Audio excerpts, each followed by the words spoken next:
Pensionerlar iltimos. Bu gapimni juda jiddiy qabul qiling. Sizga pensiya, nafaqa, kommunal to'lov, kredit, moddiy yordam yoki meros masalasida biror qog'oz uzatib, shunchaki imzo qo'ying. Bu oddiy rasmiyatchilik deyishsa. Darhol imzo chekmang. Chunki bitta imzo sizning pulingizdan, imtiyozingizdan, hatto uy-joyingizdagi ulushingizdan ham mahrum qilishi mumkin. Bugungi ma'lumot har bir pensionerga, pensionerning farzandlariga va ota-onasiga yordam berishni istaydigan har bir oilaga tegishli. Kanalga hozirroq obuna bo'ling, videoga like bosing.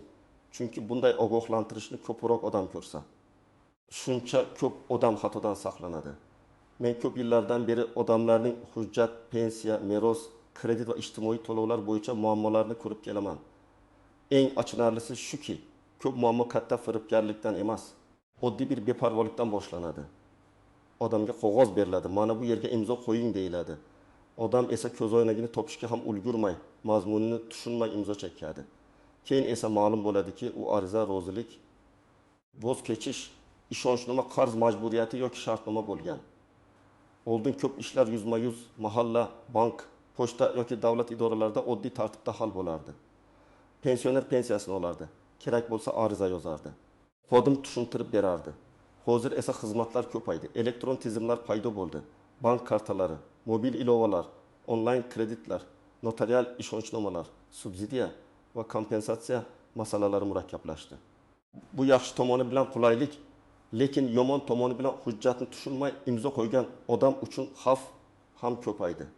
Bugun eng katta xavf shunda, qog'ozning nomi bitta bo'lishi mumkin, lekin oqibati butunlay boshqa bo'ladi.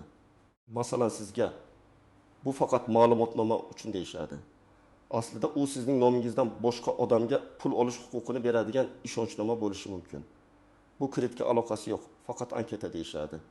Aslida u kredit shartnomasiga rozilik bo'lishi mumkin. Bu uy hujjatini tartibga keltirish uchun deyishadi. Aslida u ulushingizdan voz kechish yoki sotishga rozilik bo'lishi mumkin. Avvalo pensioner nimani bilishi kerak? Birinchi qo'yda, imzo bu oddiy chiziq emas. Imzo shuni bildiradi: men o'qidim, tushundim, rozi bo'ldim, javobgarlikni qabul qildim. Keyin siz men bilmagan edim desangiz ham, ko'p holatda hujjatdagi imzo sizga qarshi dalil bo'lib qoladi. Albatta, aldanish, bosim, majburlash, savodsizlikdan foydalanish kabi holatlar qonuniy tartibda ko'rib chiqilishi mumkin. Lekin buni isbotlash oson emas. Shuning uchun eng to'g'ri yo'l muammoni keyin sudda hal qilish emas, imzo qo'yishdan oldin olishdir. Kimlar ayniqsa ehtiyot bo'lish kerak? Birinchidan, yosh katta, yolg'iz yashaydigan pensionerlar. Chunki ularga notanish odamlar, ba'zan esa tanishlar ham yordam beraman deb yaqinlashadi. Ikkinchidan, bank kartasidan foydalanishda qiynaladiganlar. Uchinchidan, uy-joyi, yer uchastkasi yoki meros ulushi bor pensionerlar. To'rtinchidan, farzandlari chet elda yoki boshqa viloyatda bo'lganlar. Beshinchidan, kasalligi tufayli tez charchaydigan, hujjatni oxirigacha o'qishga qiynaladiganlar. Bunday odamlar hujjatga imzo qo'yishda albatta ishonchli farzandi, advokat, notarius yoki huquqiy maslahat beruvchi mutaxassis bilan maslahatlashish kerak. Kimlar unchalik xavotir olmasligi mumkin? Agar siz hujjatni to'liq o'qib, har bir bandini tushunib, undagi summalar, muddatlar, majburiyatlar va oqibatlarni bilsangiz, hujjat sizga tushunarli tilda yozilgan bo'lsa, nusxasini olayotgan bo'lsangiz va shoshiltirish bo'lmasa, unda xavf ancha kamayadi. Lekin bu ham har qanday qog'ozga imzo qo'ysa bo'ladi degani emas.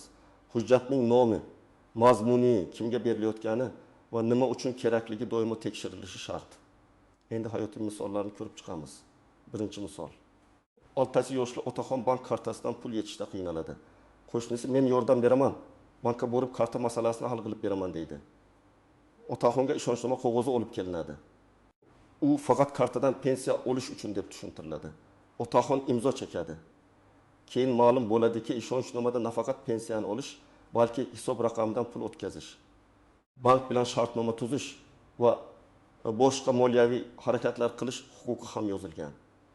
Agar otaxon oyiga 2.500.000 so'm pensiya olsa, 6 oy ichida 1 million so'm pul boshqa odam qo'liga o'tib ketishi mumkin. Bu yerda muammo ishonchnomaning o'zida emas, uning chegarasi aniq belgilanmaganida. Ikkinchi misol, onaxonning nomida kvartira bor. Farzandlaridan biri uy hujjatlarini yangilash kerak, kadastr uchun imzo kerak deydi. Onaxon ishonib imzo qo'yadi. Keyin bilsa, u sotuvga rozilik yoki ulushdan voz kechish haqidagi hujjatga imzo chekkan bo'ladi. Agar kvartiraning bozordagi qiymati 500 million so'm bo'lsa, bitta tushunilmagan imzo butun oilaviy mulk taqdirini o'zgartirishi mumkin. Men bunday vaziyatlarda eng ko'p eshitadigan gapim shu. Men farzandimga ishongandim. Ishonch yaxshi. Lekin mulk hujjatida ishonchni yozma aniqlik bilan mustahkamlash kerak. Uchinchi misol, pensionerga telefon orqali qo'ng'iroq qilishadi va sizga qo'shimcha to'lov chiqdi, ariza to'ldirish kerak deyshadi. Keyin bir odam kelib, "Mana bu yerga imzo qo'ying" deydi.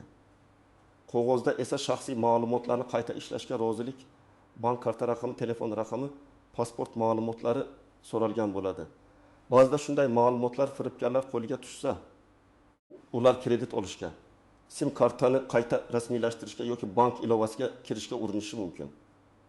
Agar 1 million so'mlik onlayn kredit rasmiylashtirilsa, pensioner o'zi olmagan pul uchun ham yugurib isbotlashga majbur bo'ladi. 4-misol, moddiy yordam olasiz deb ariza yozdirishadi. Arizada esa pensionerning boshqa yordam yoki kompensatsiyadan voz kechishi, ma'lum to'lovni oldim deb tasdiqlashi yoki da'voyim yo'q degan mazmun bo'lishi mumkin. Masalan, odam aslida 1 million so'm yordam olishi kerak, lekin unga 300 ming so'm berib to'liq oldim. E'tirozim yo'q degan qog'ozga imzo qo'ydirishsa, keyin qolgan pulni talab qilish qiyinlashadi. Shuning uchun oldim degan so'z bor hujjat ayniqsa ehtiyot bilan o'qish kerak. Pulni qo'lingizga olmagan bo'lsangiz, oldim deb imzo qo'ymang. 5-misol, kommunal xizmat bo'yicha qarzdorlik masalasi. Pensionerga qarzni bo'lib to'lash uchun imzo qo'ying deyshadi. Hujjatda esa qarz summasi noto'g'ri ko'rsatilgan bo'lishi mumkin. Masalan, haqiqiy qarz 800 ming so'm, lekin dalolatnomada 3 million 200 ming so'm deb yozilgan. Odam imzo qo'ygandan keyin men bu summani tan olaman degan holat yuzaga keladi. Keyin hisob kitobni qayta ko'rib chiqish mumkin bo'lsa ham, jarayon cho'ziladi, asab buziladi, vaqt ketadi. 6-misol, davolanish yoki sanatoriy yo'llanmasi bahonasida hujjat to'ldiriladi. Bunday hujjatlarning ichida haqiqatan ham zarur arizalar bo'ladi. Lekin ba'zan odamning shaxsiy ma'lumotlari, sog'lig'i haqidagi ma'lumotlar va rozilik bandlari juda keng yoziladi. Men bu yerda hamma joyni shuba ostiga qo'ying demayman. Men aytayotganim, qayerda shaxsiy ma'lumot, pasport nusxasi, karta raqami, telefon raqami, imzo va rozilik bo'lsa, o'sha joyda savol berish majburiy. Endi istisnolar va nozik jihatlar haqida gaplashamiz. Har bir hujjat xavfli emas. Pensiyani qayta hisoblash, yo'qolgan kartani tiklash, manzil ma'lumotlarini yangilash, sanatoriyga navbatga turish, moddiy yordam so'rash kabi qonuniy arizalar bor. Lekin hatto qonuniy hujjatda ham 3 ta narsa aniq bo'lishi kerak. Siz nima so'rayapsiz? Kimga huquq beryapsiz va qanday oqibatga rozi bo'lyapsiz? Eng xavfli so'zlardan biri voz kechaman degan ibora. Agar hujjatda da'voyim yo'q, e'tirozim yo'q, ulushimdan voz kechaman, to'liq oldim, roziman, majburiyatni tan olaman kabi gaplar bo'lsa to'xtang. Bu so'zlar oddiy emas. Ular keyin huquqiy oqibat tug'diradi. Masalan, da'voyim yo'q degan gap ish haqi, pensiya to'lovi, kompensatsiya, meros, aliment. Zarar qoplash yoki qarz masalasida sizning keyingi talabingizni qiyinlashtirishi mumkin. Yana bir nozik jihat, bo'sh joy qoldirilgan hujjatga imzo chekmang. Ba'zida qog'ozda summa, sana yoki ism yozilmagan bo'ladi. Keyin to'ldiramiz deyshadi. Bu juda xavfli. Chunki siz imzo qo'ygandan keyin bo'sh joyga istalgan summa, muddat yoki shart yozilishi mumkin. Hujjatda bo'sh qator bo'lsa, uni chizib tashlash yoki bo'sh joy yo'q deb yozish kerak. Summani ham raqam bilan, ham so'z bilan yozdirish kerak. Masalan, 2 million so'm deb yozilsa, yoniga 2 million so'm deb ham yozilishi maqsadga muvofiq. Yana bir tuzoq, bu faqat nusxa deyshadi. Pensionerlar ba'zan nusxa va asl hujjat farqini ajratmaydi. Agar qog'ozga sizning haqiqiy imzongiz qo'yilsa, u ko'p holatda hujjat sifatida ishlatilishi mumkin. Shuning uchun nusxa uchun degan gapning o'zi yetarli emas. Qog'ozning yuqori qismida nima deb yozilganini, pastida qanday majburiyat borligini ko'ring. Keyingi xavf, notanish odamga pasport nusxasi berish. Pasport nusxasi Amide karta ma'lumoti, JSHIR, telefon raqam, bank karta raqami va SMS kodlar birgalikda juda xavfli kombinatsiya. Men alohida ta'kidlayman, hech kimga SMS kodni aytmang. Bank xodimi ham, pensiya bo'limi ham, mahalla ham sizdan telefoningizga kelgan maxfiy kodni so'ramasligi kerak. Agar so'rasa, demak bu firibgarlik ehtimoli juda yuqori. Yana bir muhim masala, ishonchnoma. Ishonchnoma har doim yomon emas. Masalan, odam kasal bo'lsa, o'zi yurishga qiynalsa, farzandiga pensiyani olish yoki hujjat topshirish uchun ishonchnoma berishi mumkin. Lekin ishonchnoma aniq va to'g'ri bo'lishi kerak. Barcha ishlarimni yuritishga vakolat beraman degan kengi bora xavfli. Yaxshisi, falon tashkilotga falon arizani topshirish, falon bankdagi pensiya kartasini olish, falon oy uchun pensiyani olish kabi aniq yozilsin. Muddati ham cheklangan bo'lsin. 1 yil kerak bo'lmasa 3 yilga bermang. Meros masalasida ham juda ehtiyot bo'lish kerak. Ba'zan pensioner eridan yoki xotindan qolgan uyda yashaydi. Farzandlari merosni rasmiylashtiramiz deb qog'oz olib keladi. Bu yerda har bir vorisning ulushi, kimning nimadan voz kechayotgani, kimning nomiga o'tayotgani tushunarli bo'lishi shart. Agar onaxon men baribir shu uyda yashayman deb ulushidan voz kechsa, keyin uy boshqa odam nomiga o'tib ketgach, uning yashash huquqi alohida himoyalanmagan bo'lsa, oilaviy nizo chiqishi mumkin. Oila ichida nizo bo'lmaydi deb o'ylash yaxshi, lekin hujjatda kafolat bo'lishi undan ham yaxshi ekan. Kredit va kafillik masalasiga alohida to'xtalaman. Pensionerlar ko'pincha farzandi yoki nabirasi uchun kafil bo'lib imzo qo'yadi. Faqat rasmiyatchilik, kreditni o'zim to'layman deyishadi. Kafillik rasmiyatchilik emas. Agar kredit olgan odam to'lamasa, bank kafilga murojaat qiladi. Masalan, nabira 3 million so'm kredit olsa, oyga 1 million 500 ming so'm to'lash kerak bo'lsa, u 4 oy to'lamasa, qarz, foiz va pensiya yig'iladi. Keyin pensionerning kartasiga keladigan puldan ushlab qolish masalasi ko'tarilishi mumkin. Shuning uchun kafil bo'lishdan oldin agar u to'lamasa, men to'lay olamanmi deb o'zingizga savol bering. Javob yo'q bo'lsa, imzo qo'ymang. Ba'zi pensionerlar men bolamni ranjitib qo'ymay deb imzo chekadi. Men buni insoniy tomondan tushunaman. Lekin moliyaviy majburiyatda mehr bilan mas'uliyatni adashtirmaslik kerak. Farzandga yordam berish boshqa, o'zingiz tushunmagan qarz yoki kafillikni bo'yningizga olish boshqa. Sizning pensiyangiz sizning dori-darmon, oziq-ovqat, kommunal to'lov va hayotingiz uchun kerak. Endi aniq nima qilish kerakligini aytaman. Birinchi qadam, har qanday hujjatni kamida bir marta boshidan oxirigacha o'qing. Agar ko'zingiz yaxshi ko'rmasa, uyga olib borib, ko'zoynak bilan o'qing yoki ishonchli odamga ovoz chiqarib o'qiting. Sizga hozir imzo qo'ymasangiz bo'lmaydi deyishsa, aynan shunda yanada ehtiyot bo'ling. Halol va qonuniy ishda odamga o'qishga vaqt beriladi. Ikkinchi qadam, hujjatning nusxasini oling. Imzo qo'yilgan har qanday ariza, shartnoma, davlatnoma, tilxat, rozilik yoki ishonchnomaning nusxasi sizda qolishi kerak.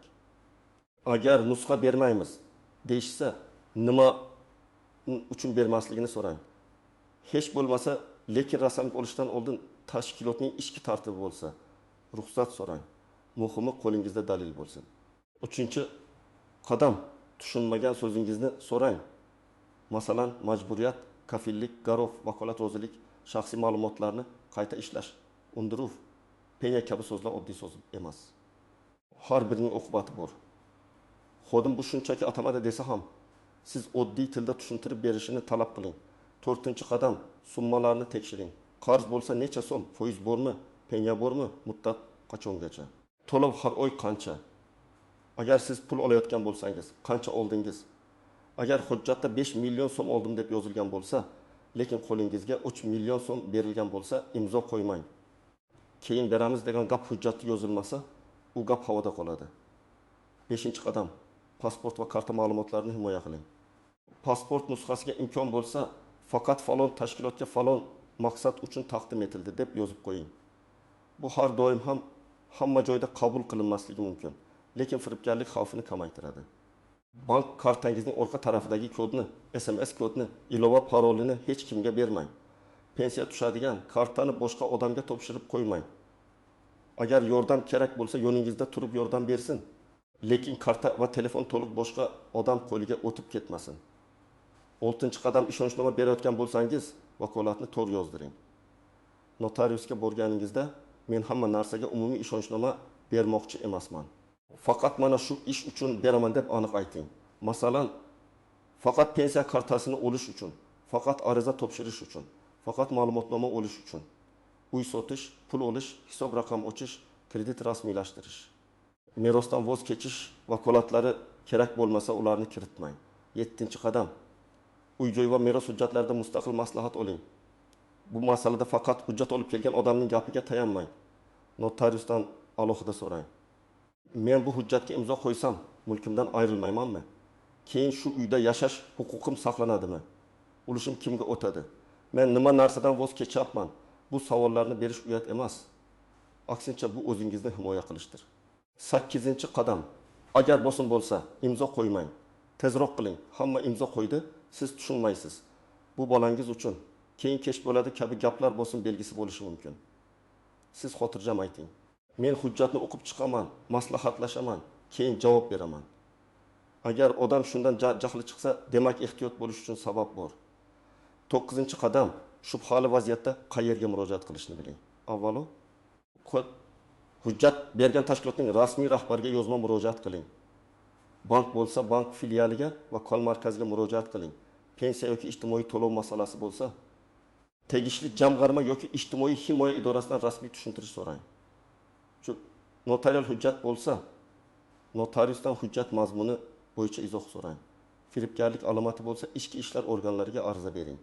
Arizada kim, qachon, qayerda, qanday hujjatga imzo qo'ydirgani, qanday zarar bo'lgani, guvohlar bormi, qo'lingizda qanday nusxalar borligi aniq yozilsin. 10-qadam.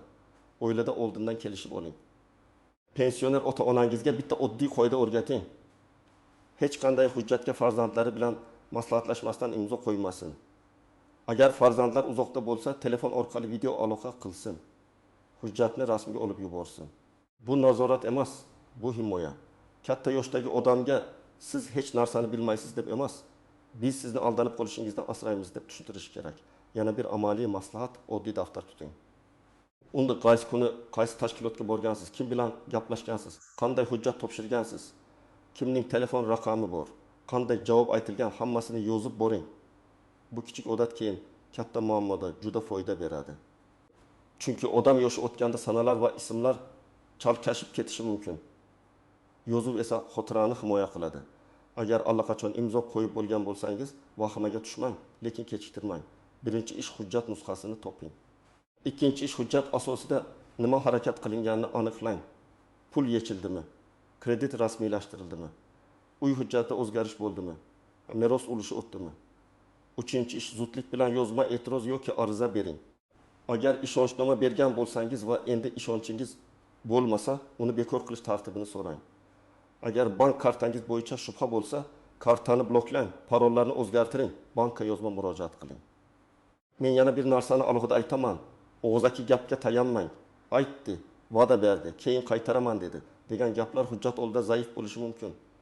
Agar kelishuv bo'lsa, qog'ozda to'g'ri yozilsin. Agar pul berilgan bo'lsa, tilxat bo'lsin. Agar qarz qaytarilsa, qaytarilgani tasdiqlovchi yozuv bo'lsin. Agar hujjat bekor qilinsa, bekor qilingani haqida yozma dalil bo'lsin. Bugungi asosiy xulosa juda aniq. Pensionerlar, sizga bu oddiy qog'oz deyishsa ham, mazmunini tushunmasdan imzo chekmang. Ayniqsa, voz kechaman, davoyim yo'q. To'liq oldim, kafil bo'laman, barcha vakolatlarni beraman, roziman degan iboralar bo'lsa, albatta to'xtang va maslahat oling. Imzo qo'yishdan oldin o'qish, nusxa olish, savol berish va shoshilmaslik sizni katta moddiy va huquqiy muammolardan saqlaydi. Agar siz yoki yaqinlaringiz shunday vaziyatga duch kelgan bo'lsangiz, izohlarda yozing. Boshqalar ham tajribangizdan saboq olsin. Videoga like bosing, kanalga obuna bo'ling va bu ma'lumotni ota-onangizga, qo'shnilaringizga, tanish pensionerlarimizga albatta yuboring. Chunki bitta ogohlantirish kimningdir pensiyasini, uyini va xotirjamligini saqlab qolishi mumkin.